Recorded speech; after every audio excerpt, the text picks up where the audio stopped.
Welcome to Computer Pile. Whether it's your latest tech, pet gear, or gaming must-haves, or more, we have you covered with honest reviews that you can trust.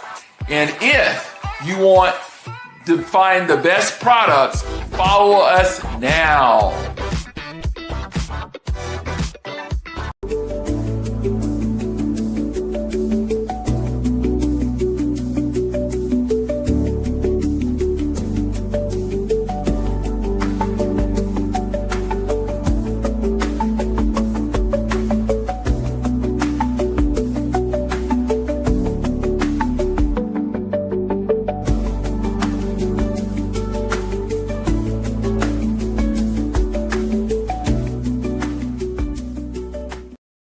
All right. Hello there, Amazon. Welcome to another Author Spotlight by Computer Pile.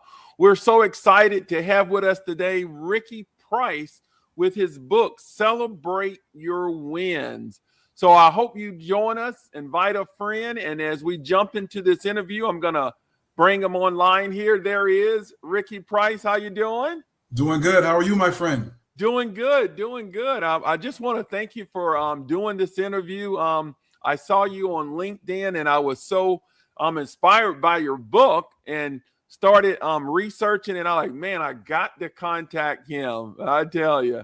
So thank you for coming up here today. I see some more people jumping in on social media. Tanya there, thank you for joining us. So we're going to get right to it. Maybe a lot of people don't know who Ricky Price is. So how about you introduce yourself and tell the audience who you are? Okay. Welcome, people. I'm very honored to be on your show. Obviously, this is the first for me doing something on Amazon. My book is on the platform Amazon and Audible, and so it just kind of made sense for me. My name is Ricky Price, born and raised in Los Angeles, California. After a good high school career, I was able to get offered a scholarship to play at Duke University, where I was a 1,000-point scorer, all ACC selection. And after that, I was able to have a fortunate 9-year professional career in the NBA and overseas. And now speaking, professional development, corporate team building, and an author of Celebrate Your Wins. So I'm excited to enter these next chapters of life. All right. Yeah, I saw your book on Amazon. A lot of people don't know that Amazon have this Amazon Live platform.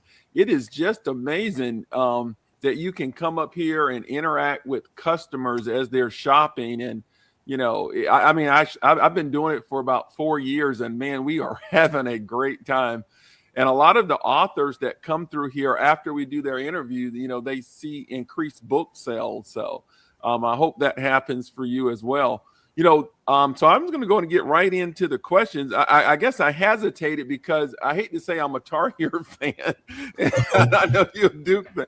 I'm a big Tar Heel fan. So, but man, this is great. One of the questions I had from you is, you know, you said you was born in California. How was the shift coming from California to the East Coast? I know that's got to be a change.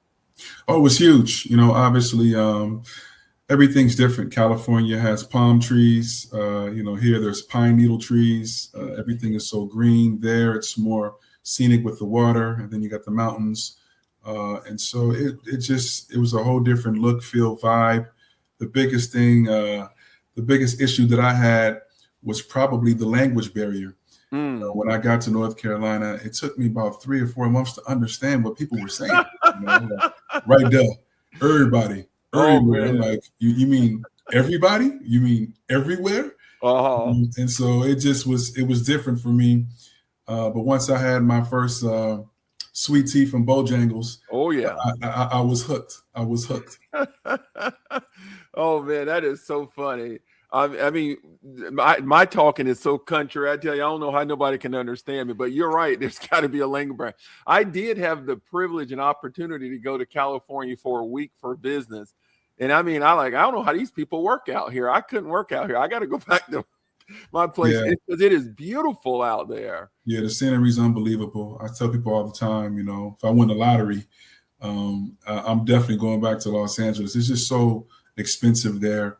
Yeah. LA is home. I got family and friends there. I try to visit, at least 2 times a year. But, I love getting back home and seeing my people. Amen. All right. Well, I wanted to ask you a question about your book. I mean, I have really enjoyed reading it so far. I did not finish, but I just really the way you wrote it, that is really in common man language that you can really understand. I read some books; they're so complicated. I mean, yours, I really flowed with it and connected to you. But one of the things that I like in your book is, I always ask all authors, what inspired you to write the book? Well, I think Celebrate Your Wins was my COVID project. I think during COVID, we all had a lot of free time, twiddling our thumbs, not doing anything. And so people have always told me that I should write a book. For me, I'm such a great storyteller. I've had so many great experiences through the game of basketball that, there were so many experiences that I could share. And, obviously, add some nuggets to some pitfalls and some of the things that I did to be successful that can maybe help other people. And so I think that's really the origin of why. And, I had a co-writer, Elise K. Williams, and we just, did interviews just like this over about a 3 or 4 week period, and then put it together and we started to write. She was the main writer, writing through my thoughts and my vision. And she did a masterful job of telling my story. So Celebrate Your Wins is pretty much a memoir about my career as a basketball player and some of those same strategies I used to be, good in business and good at basketball that kind of carried me over into life, and so many life lessons learned. And I think, the whole concept can help, the next generation of basketball players and the next generation of people in corporate America. And, the reaction has been good. Sales have been pretty good, and people are liking, what they see. Yeah, I mean, I'm telling you guys, it is a great read, and I can't wait to finish it. You said it was your COVID project. Now, let me ask you a question. Would you have wrote it if COVID wouldn't have happened? I know when in reading your book, you said there was, I think, a friend called Chris, and you guys had the come into Jesus moment. So I know a lot of times people say, hey, I would have done it, but I had that little nudge. Talk about that. Yeah, so I probably would have written it, but the timing is everything, and I think COVID kind of pushed me in that direction. As a basketball trainer, the world kind of stopped for me, just like it did for a lot of people. There was no training, there was no basketball, there was no nothing. Basketball is very much a community type event where you got to touch people, you got to be around people. It's teams, it's different stuff like that. And so, because of COVID, you couldn't be around, individuals. And so I just wanted to be constructive and write my story, tell my story, at least plot the story during those times. And it took 4 whole years to write and then finally get out. But once the finished product was done, I was happy with it. And, if I had to do it all over again, I'd do it the same way. All right. One of the things I noticed when I was about to purchase your book, I saw that it's an audio format now. And I was really excited because they got some deal right now where I can get it for 99 cents for 3 months. Like, wow, this is really. Yeah. It's like, so guys, if you're on Amazon and you haven't done audio books, now is the time. Amazon has a 99-cent a deal to introduce, and then it switches back to the regular price, but it's a great time to test it out. Now, let me ask you a question about audiobook. Now, I don't know, you might not even know how it works. How does that work? Do you read it or somebody else read it? Does Amazon do it, or do you orchestrate it? I'm just wondering. That's a great question. And I didn't know any of these answers to any of these questions as well when I got started with the audiobook, but I just felt like, this would be another channel, another vehicle, another way to tell my story. And to me, the audiobook is probably the most gratifying part of this whole project because I was the one narrating the book. Oh, right. And so a good friend of mine, Aaron Atkinson, produced it. and he's an incredible visionary. He's produced short stories before and short films before. And I told him that I wanted something different, meaning that, I didn't want it to be the run-of-the-mill, same type of boring presentation that puts you to sleep when you're listening to it. Yes. My audiobook has music in the background. Oh, man. It has themes. It has the sounds of basketball, the sounds of life. It's full of it's like a movie that you can listen to. It's really dope. And for me, that was one of the most gratifying parts of the whole project. And the reception for that has been incredible. And I haven't heard many audiobooks that sound like mine. And so hopefully, I create a lane that's a little bit different than other people. Well, you're going to get another purchase. Now I got to go purchase the audiobook. The 99 cent caught me, but the way you just explained that. So we got quite a few people on Facebook as well, guys. Make sure you get the audiobook and the printed copy. It is a great read. Now, I love, like I said, I love the way you told the story about how your mom and dad met going to UCLA. That was just really, I was just so enamored by that. And you just drew me in the way you presented that. But then, shortly after that, you talked about, they got married, and then 3 years later, they, got divorced. You kind of talked about, real world situations that happen. So would you want to, as a kid, how did you handle that? Yeah, obviously the divorce rate in America is pretty high these days. I don't know, 55, 60% last time I checked. And so, a lot of marriages don't end up, they don't finish the deal in terms of staying together. Mm-hmm. And, I was definitely subject to that as a kid. I'm the only child. And so it was tough. Obviously, you want to have both parents in the household, and you want to be in a situation where they're both there. My dad was very much a part of my life, even though I live with my mom pretty much, full time. I saw my dad on the weekends, and then obviously he was very instrumental in my basketball activities, coaching me, going to games, taking me to practice and stuff like that. And it's being a dad. And so I was grateful to have them both, even though they weren't together. Yeah. Yeah.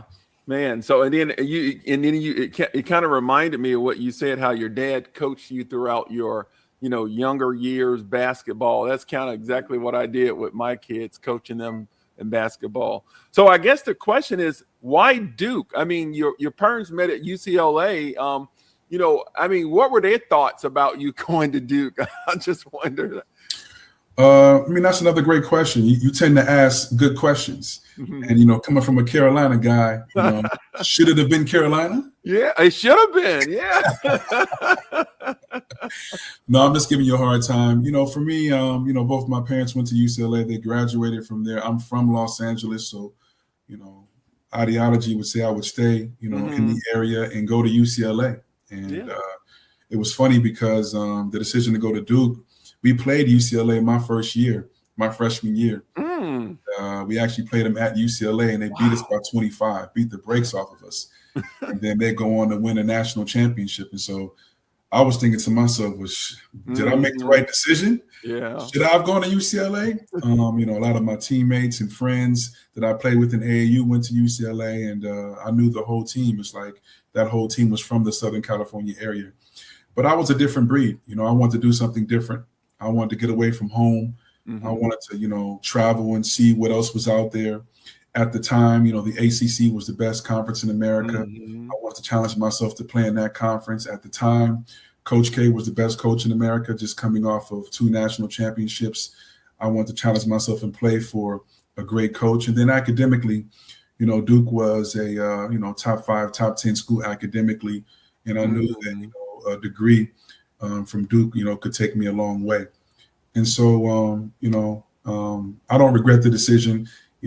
Duke was probably, some of the best 4 years, probably the best 4 years of my life. Yeah. And so, for me, it was a pretty sound and good decision. Yeah. Yeah. I'll tell you.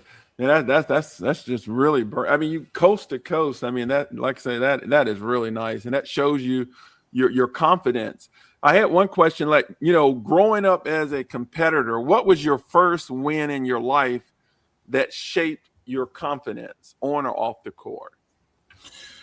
Yeah, that's a great question. I think making my middle school basketball team, I went to Gardena Valley Christian, which was a basketball powerhouse. I Mm. think before I'd gotten to Gardena, they were like 50-0. I mean, they had lost no league games. They had great players left and right. Guys from our school were going to AAU programs, going to high school programs, and doing big things. And you don't see that from a middle school type situation. But Mm-hmm. our school was that good. And at Gardena, you could make the team as a sixth grader. Mm. So obviously there were sixth, seventh, and eighth graders.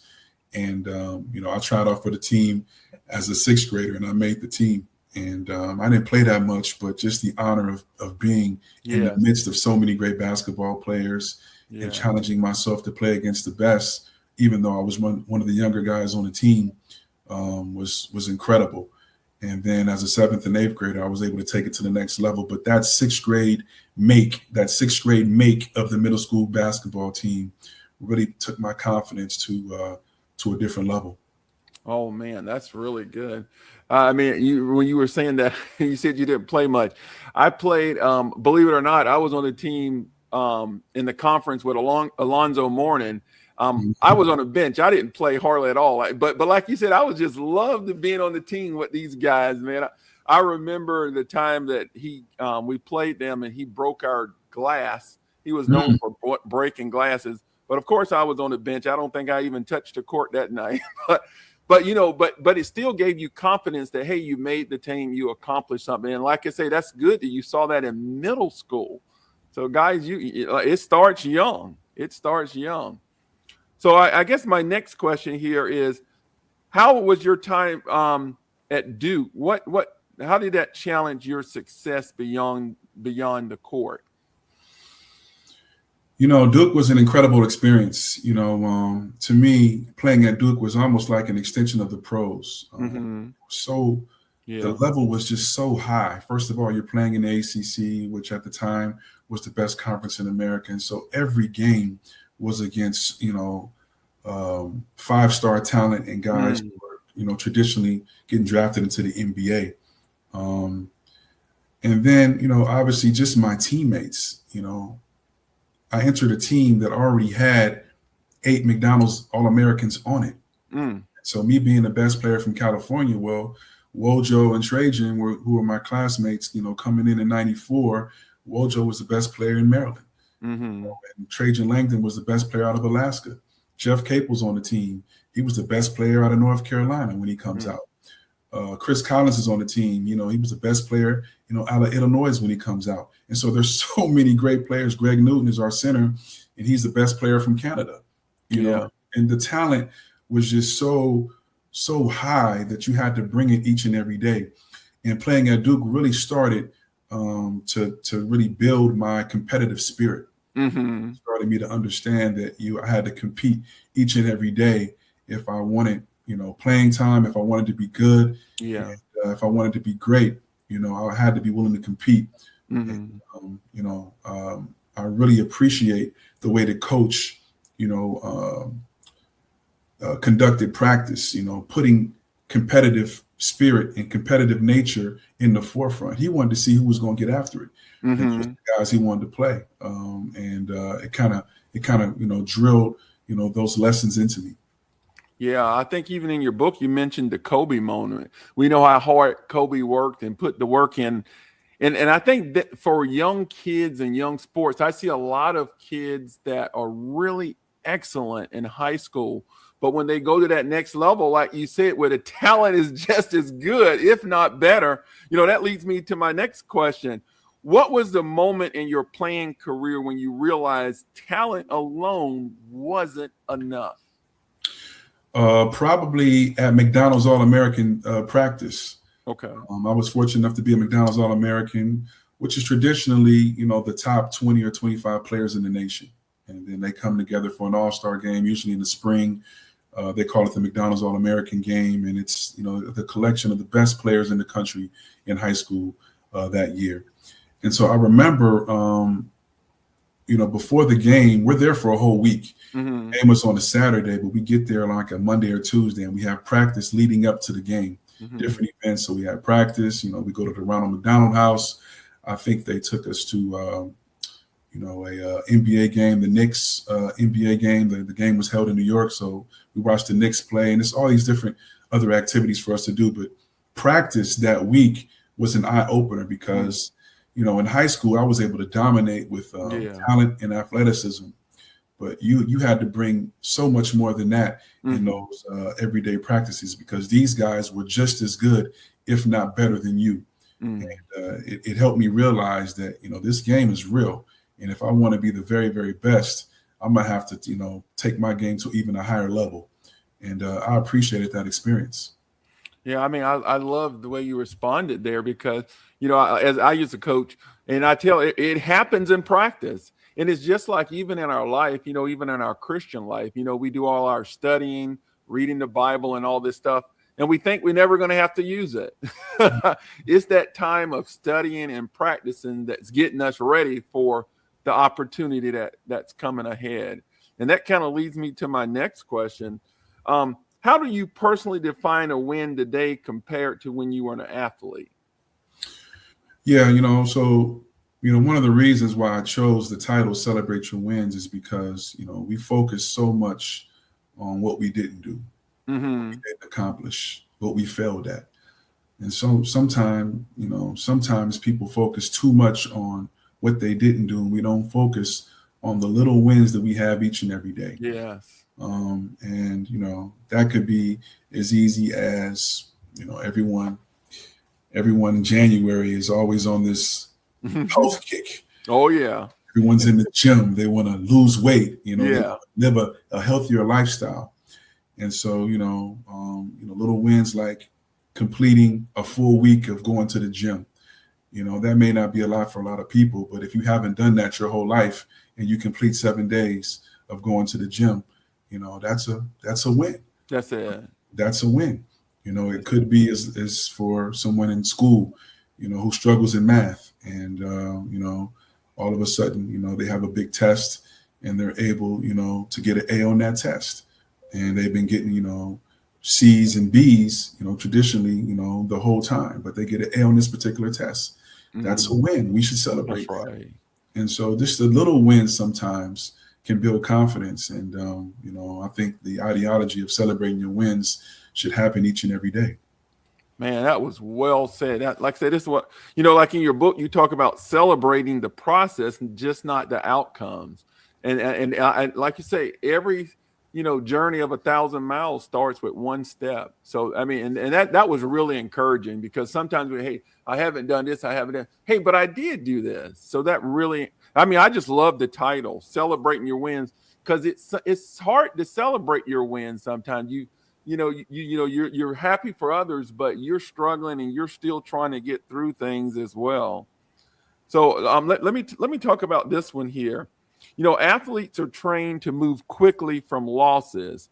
How do you balance that with actually learning from them? Yeah, real quick, I'll say this because I coached basketball. I wasn't really good. My team lost a lot, but I always told them they never lost if you learn. So how does that translate to life?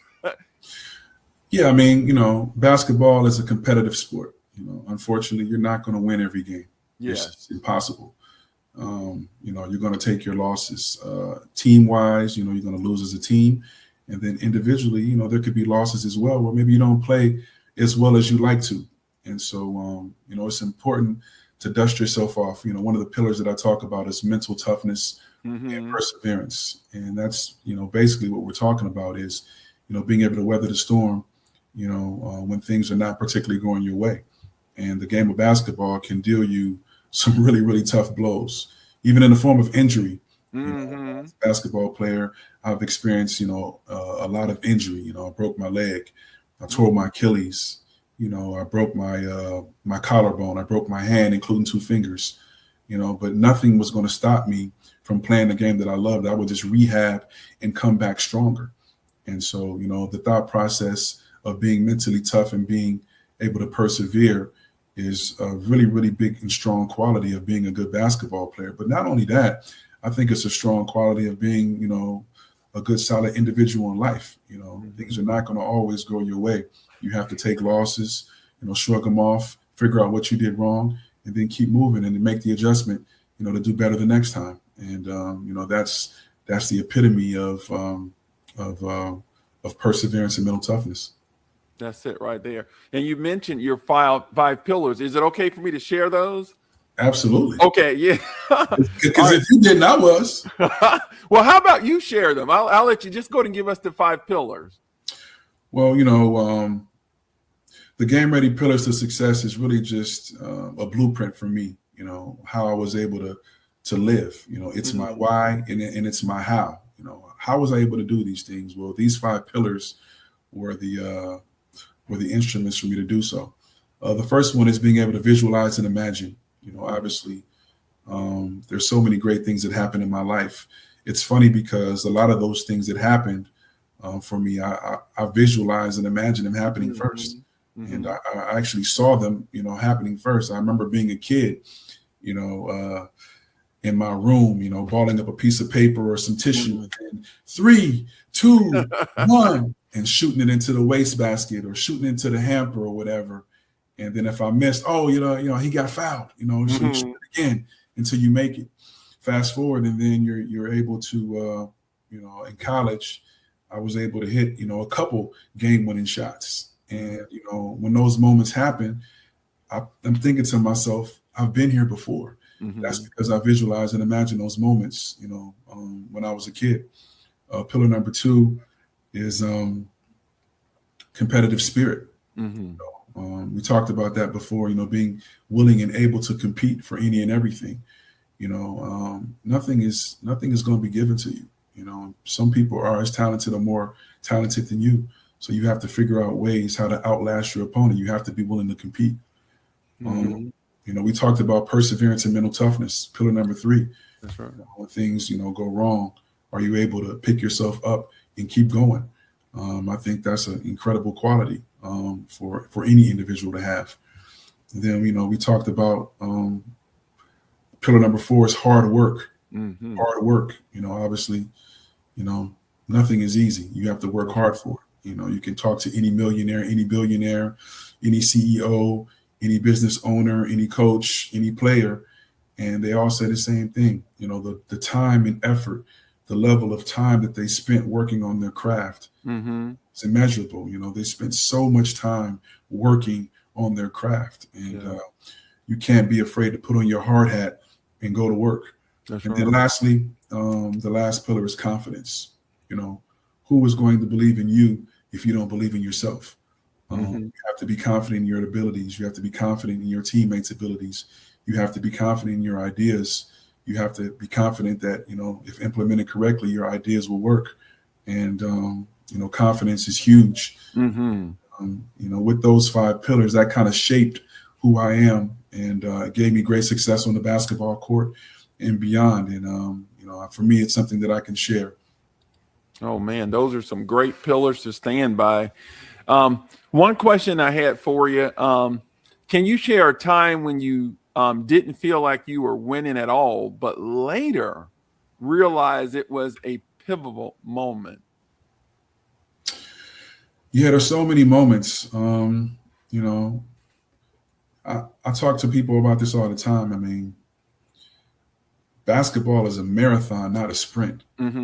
There are times when, you question, your game, you question yourself, shots are not falling. I'm working hard, but I don't see it. I don't see the results. You got to stick with it. You got to stick with it. And there were plenty of moments as a basketball player where I felt that way. Growing up in Southern California, there were so many great players, and I was always vying to be the very, very best, but I wasn't always the very best. My senior year, I ended up being the best player in California, but I started, a lot lower than that.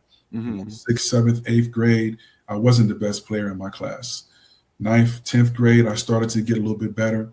And then as an 11th and 12th grader, I was able to overcome and become, the very, very best in California. Same thing nationally. I remember looking at rankings going into my senior year, and I was a top 35 player in the country, which is good. I mean, that's not bad. That's actually pretty good. But I wanted more. I wanted to be the very, very, very best. Mm-hmm. So I remember we had this big camp. It was called ABCD camp.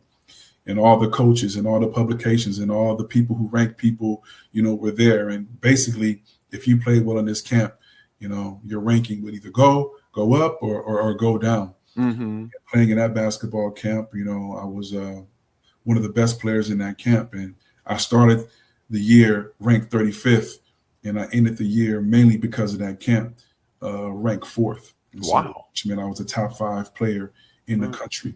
Wow. And so, I started here and I ended here. And so this is the maturation, and this is the transition of what you have to go through.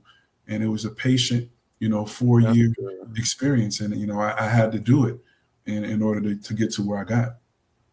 Yeah, and I love what you said there, patience, because a lot of people today think, boom, it just happens like that. You got to do the whole hard work. You got to check in. You got to wait, and that's really where the best come out. The best know that it's going to take more than the other. I always teach my kid. I got 3 boys, and I'm telling them, if you're not better than the other, you got to be 2 or 3 times better than the other person. I'll just be honest, being our race, always put in me that I got to do way better than the other to keep pushing and putting that time in there. Absolutely. So one question here: what lessons from a high-level sport translate directly into leadership, business, or everyday life? Because I know a lot of people use, I was in sports a lot too. I mean, I can just talk, and I always use those to relate to life. How do you do that? Really, it's all of them. All of Yeah. them. It starts with the visualize and imagine. It starts with visualizing. I just wrote a post on my Substack about this, about visualizing, and that's where it starts. And to me, that's one of the most important things you can do is you got to see yourself in these positions. You got to see yourself doing great things. You got to see yourself, getting that raise, getting that promotion. You got to see yourself, leading the meeting. You got to see yourself becoming the CEO, of the company. And if you don't do that, I just can't see how it's going to happen. And then once that happens, if we talked about this, you got to have the work. You got to be able, put the work in. You got to do things when people, aren't particularly watching. That's it. And then, I guarantee you along the way, there's going to be some pitfalls. You're going to fall short. You're not going to be able to, achieve some of your goals. So you think, or, a call or a conversation or a situation just didn't go your way. Yeah. And, you're going to have to persevere and be mentally tough to fight through and right the ship. And then obviously, we talked about, confidence. You got to be confident in yourself to pull yourself out of these situations and know that you can do it. And so it's not just one, it's really all of them. It's really all of those pillars, that translate. And, one of the things that's great about being in sports and, people who hire CEOs of companies, they always say this, they love to hire people who played sports because they have a built-in competitive spirit. They're mentally tough. They do some of the things that we're talking about. And because a lot of those skills that you have to go through as an athlete are translatable, in life and in business. Yeah, definitely. And understand teamwork. Businesses love teamwork. It's not just a one-man show here. Many athletes don't make that transition well. It looks like you have, with your foundation. So for athletes transitioning out of sports, what mind shifts are most critical for them? Well, yeah, that's really, I talk about that a lot in the speeches that I have. Is life after basketball. And, listen, I had some dark times. It was very, very difficult at times, for me to figure out what was next after basketball. When you grow up and your dad puts a ball in your hand at 5 and you've been playing all your life, and then you make the decision to stop playing, what's next? And so I was lost for several years figuring out what I wanted to do. But for me, the answer was always there. It was always under my nose. I'd always had an affinity for teaching. I always had an affinity for working with kids and young people. And, so being a basketball trainer and teaching kids, how to be better basketball players was a natural progression for me. The best thing to do is to develop some passions while you're still playing. I think a lot of NBA players are doing that now with their own podcasts, going on TV and, guest appearing on shows, talking basketball, and start to develop habits and passions and hobbies that you like that, potentially can be monetized. And so now when you're finished playing basketball, you can just transition easily into some of those things. Yeah, that's true. Now talk about your camps that you do around here in this area. Because I'm kind of interested in that. So I can't wait to hear you talk about that. Yeah, so actually, I'm going to announce camp probably in a couple weeks. Game Ready Skills and Development Summer Basketball Camp. It's my baby. I've been doing it for now close to 15 years, and basically, as a kid growing up, sometimes you don't have the opportunity to go to a basketball camp. Financial constraints, parenting. It could be anything. And to me, it's ridiculous. Every kid should have a chance to go to a really good basketball camp. And so, we've transitioned, and we're going to try to transition fully into having a free basketball camp. I've been fortunate enough, to have good sponsors and people who back me and enjoy my vision, think that, what I do is needed, will support the cause. And because of that, I've been able to scholarship more and more players each and every year. So we're getting to the point now where hopefully this year, we'll be able to have, pretty much a sponsored camp, for the first 150 kids who register. And we're still, doing the kinks on that. But, I think it's important that kids have the opportunity to do that. We're talking about a week of skills and drills, stations, basketball games, 5-on-5 games, 3-on-3 games, prizes, giveaways, guest speakers, all the great things you need, to enjoy a good week of basketball camp. Oh man, I'm interested in this because obviously I told you I had 3 boys and I sent 2 of them to camp and it was expensive. And I mean, how could people donate to that? Because I would love to donate that. I have a business as well. I would love to how would people donate to that cause? Yeah, well, right now we're we're in the midst of solidifying dates for June. Okay. And so when that information comes out, we'll get it to people and let them know. We do have a sponsorship proposal package. If you go to GameReadyCOT.com, last year's camp is up and running. The sponsorship package is up and running, but those dates won't reflect what this year's camp will be. Again, we'll announce that in a couple of weeks, but you'll get the main frame of what you'll see and what you'll get and how you can donate from what's already there. Again, that's Game Ready COT is the website, and if you tab over to summer camp, you see all the information where you can donate, sponsor, and be a part of the movement. Oh man, that's good. I'm definitely gonna look into that. Well, I only have 3 more questions here. I'm not gonna hold you up here. That's it. Only 3 more. I was having so much fun. Well, there's some questions coming in on Amazon. I don't know if you can see the comments here, guys. I'm gonna get to your question. I got 3 more, and I promise I'm gonna open it up to you here. But I really want to hear these questions here. But real quick here, what role does gratitude play in sustaining long-term success and happiness? That's a great question. Listen, being humble is definitely a part of this whole deal. Like I said, my mom pretty much raised me. I spent most of my time with her, and the gratitude that I have really comes from seeing how she raised me, how she never missed a game, how she never missed a practice, how she always wanted to be the team mom, how she was instrumental in everything academics, making sure that, I had good grades and that I was doing what I was supposed to do in the classroom, making sure, that I was a good human being, that I was staying out of trouble, that I was respectful and all the things that she did to raise me. The gratitude there, you don't see it when it's happening because, mom, why you on me? Mom, why? But later on in life, when you start to accomplish, your dreams and aspirations, you realize, who got you there.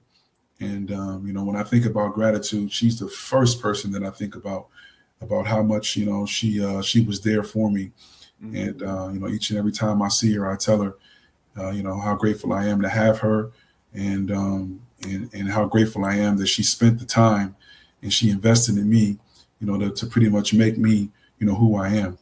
And so that's just my mom and my situation. But for every human being out there who's trying to play basketball and trying to get to the next level, there's somebody who was pouring and investing into them.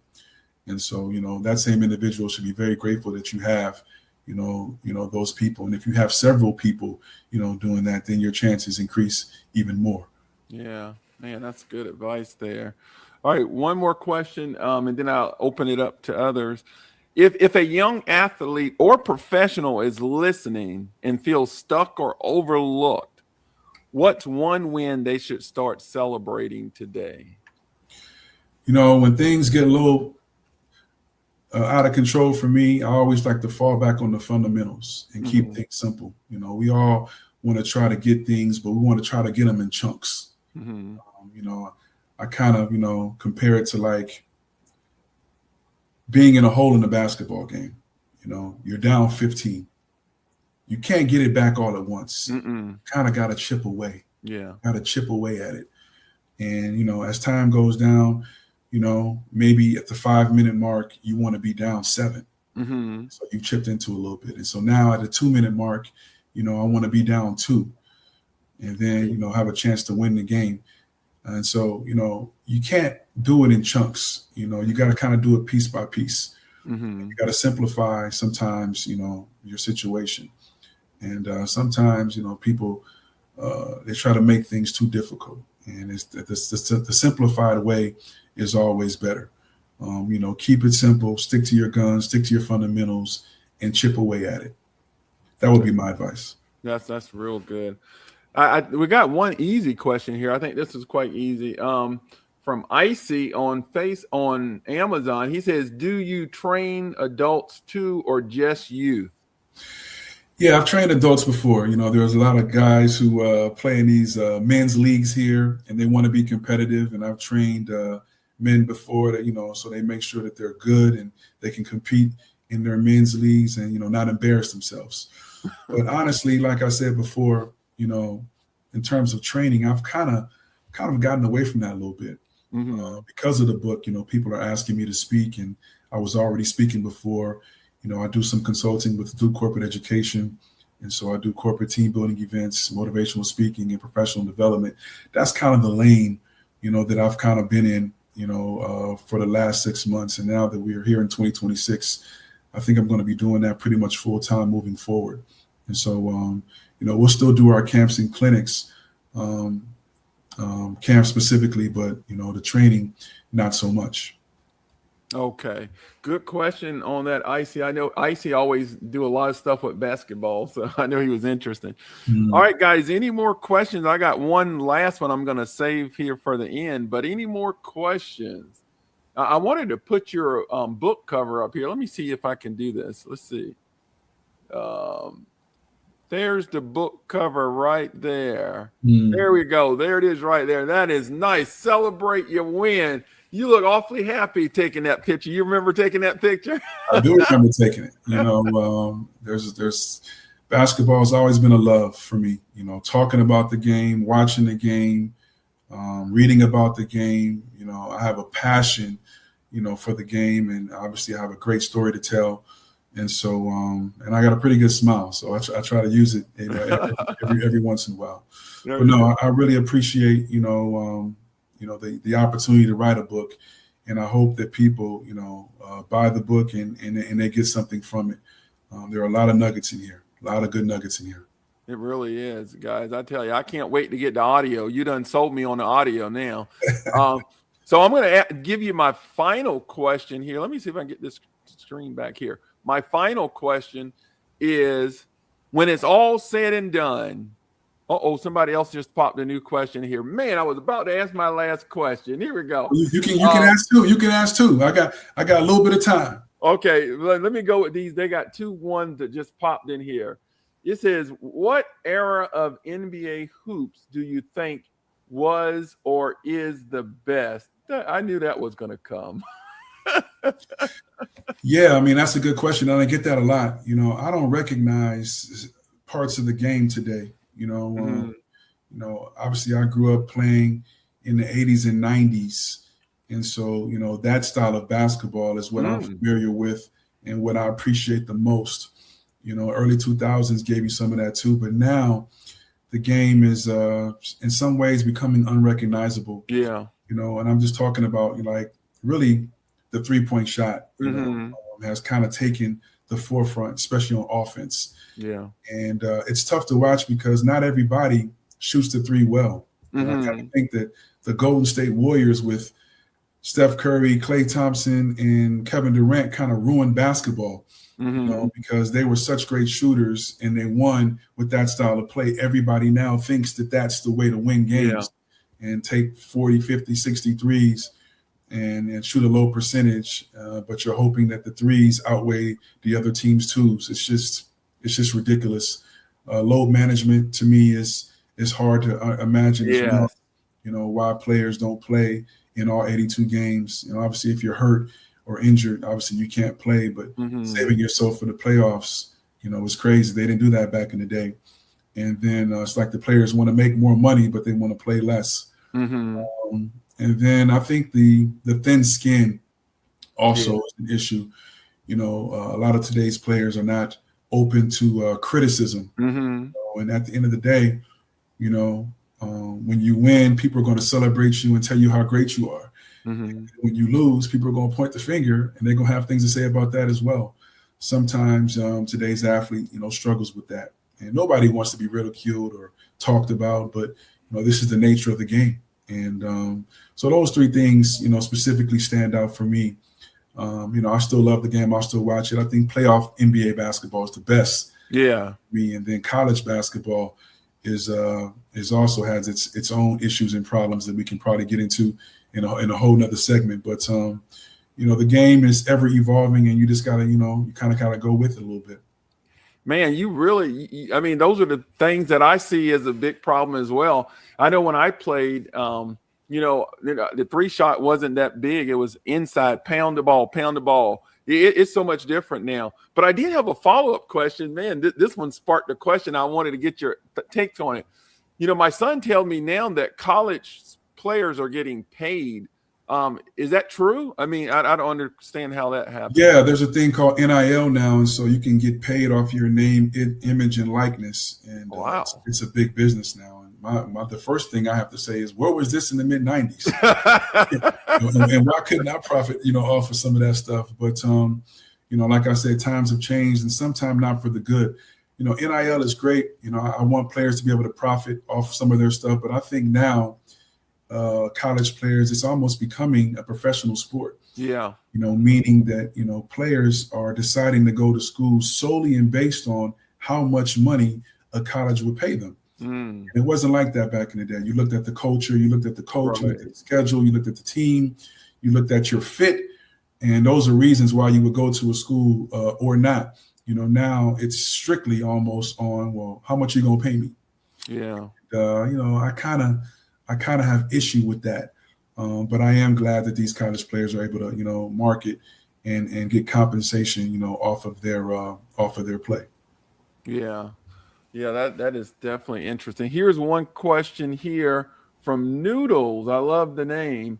It says, this is a good question. What was one fear you had to overcome to make you a better person? Wow.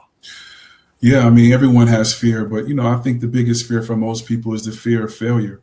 Mm-hmm. People just don't want to fail, and in basketball, failure is very much a part of the game.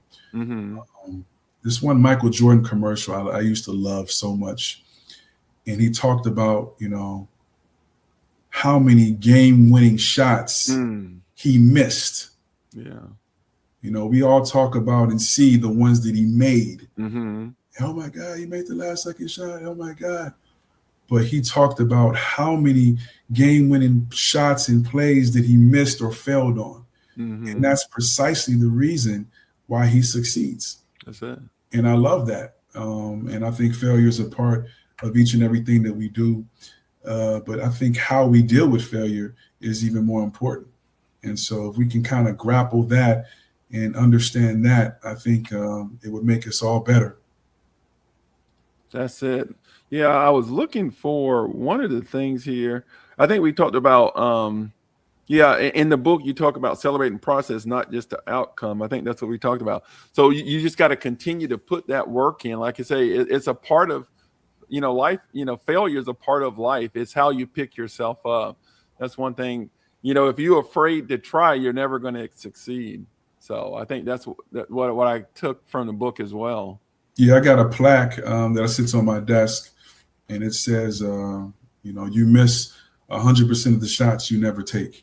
Oh And man, that's good. I just love that. That is good. That. If you were a shooter and score, like I was, well, not so much a shooter. I was a pretty good mid-range shooter, but definitely a scorer. If you never take the shot, you can never get a bucket. That's right. And if you never put yourself in a position to take the opportunity, you'll never make it. And so, I love that, and I try to live by that each and every day. All right, man, that's really good. Well, I got my final questions. Anybody else before I ask the final question? I'm going to give them 1 minute here. I remember when you said that, take the shot. I'll just real quickly. Me and my son was coaching basketball, and my son he's a big guy, but he can shoot threes. Man, I'm telling you, he'll nail them. But he was just so slow getting up the court. My son said, take him out. And then we took him out. Nobody's scoring. I put him in because he's at least going to shoot it. He may not make it, but at least he's going to get the shot off. Right. And then I tell him, hey, you at least got to have a chance. You got to shoot the ball. Well, in basketball, you got to be a threat. Yes. I tell kids all the time, the easiest way to get subbed out is to catch the basketball and never look at the basket. Exactly. On your catch, you should always be a threat to score. When Steph Curry catches the basketball, there's a fear. Every player on that court, there's a fear. Mm-hmm. Because, they know on his catch, he is looking to score. That's right. His three-point shots are daggers and game-changing, and everybody knows it. But that would never happen if he never took a look at the basket. That's right, man. And I tell you, my son, he'll shoot it. He won't probably make it, but he'll shoot it. So that actually, this is the last question I'm going to ask you before my closeout. This is actually a good lead in to what you just said. And, I'm pretty sure you get this a million times here. It says, what's your favorite all-time NBA player and team? Oh, that's easy. I mean, again, I'm born and raised in Los Angeles, so I'm a huge Laker fan. Mm-hmm. And Magic Johnson is my favorite player of all time. Kobe would be a close second, and then Michael Jordan comes in third. But, I grew up in the 1980s, and I watched the Showtime Lakers. I never missed a game. And when I tell you that was some incredible basketball, those were magical moments. I mean, his name is fitting because he was just that. And Magic Johnson easily was my hero and one of my favorite basketball players of if not my favorite basketball player of all time. All right. And then I guess that would be the Lakers. You said the team. You said that no question. No question. There you go. All right. Well, here's my final question. It's normally like a wrap-up question. It says, when it's all said and done, what do you hope people take away from Celebrate Your Wins, not just as a book, but as a philosophy?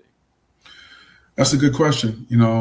Everybody's situation is different. Obviously, my lens is basketball. That's where I'm coming from. That's what I did. That's what I know. But like we talked about earlier, a lot of those skills, a lot of those things that I had to do and endure, a lot of the things that I did are translatable to business and life. And so you have to take, the book and seize your moment and find out how it can apply to you. One of the things I talk about in the book, and you'll remember that, is, mental health. My my grandmother committed suicide, solely due to mental health. And so there are people, and I've got messages, from people who had loved ones that they know who went through the same thing. Mm-hmm. And, that was their relatability moment. There are other people who took the pillars and saw, some of those same things that they had to go through in corporate America, that was their relatable moment. Mm-hmm. You know, whatever your relatable moment is, celebrate your wins, can fill some of those gaps on some of those things that you may need. And really, that's what my plan and what my main objective was for the book. All right. Well, I'm glad, I hate to say we had this little break where you had to write it, be forced to write it, but I'm glad you did write it. It brought out so many things.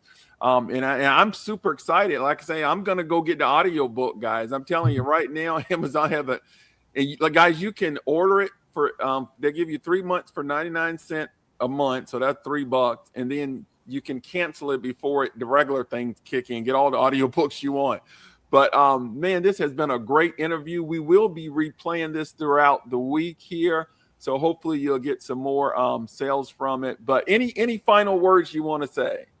No, I really enjoyed this. I love the concept. I thought, you asked some really good questions. I thought the listeners who are listening asked some good questions. This was really an enjoyable experience for me. I'm looking forward to hopefully maybe doing this again sometime. All right, man. Well, I'm going to let you have it. And I think you said you were going to a game tonight. Yes, Duke Louisville, big time right. ACC matchup. And hopefully the weather holds up where, I can get there. But I'm looking forward to seeing my boys play.